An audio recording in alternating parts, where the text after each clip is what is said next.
بسم اللہ الرحمن الرحیم۔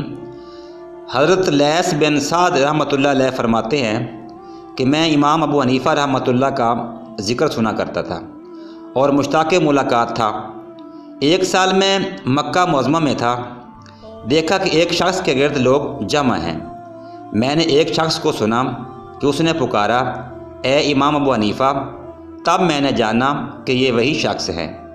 ایک شخص نے آپ سے مسئلہ پوچھا کہ میں بہت بڑا مالدار ہوں، میرا ایک لڑکا ہے، میں بہت سا روپیہ خرچ کر کے اس کی شادی کر دیتا ہوں، مگر وہ طلاق دے دیتا ہے، میرا مال مفت میں ضائع ہو جاتا ہے، تو کیا اس کی کوئی ترکیب ہے؟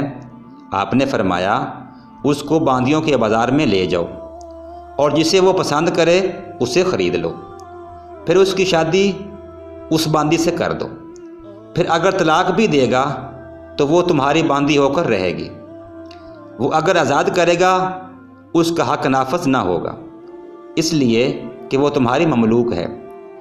حضرت لیث بن سعد کہتے ہیں، باخدا مجھے ان کا جواب اس قدر تعجب خیز نہ ہوا جس قدر ایسے مشکل مسئلے کا فوراً جواب دینا پسند آیا۔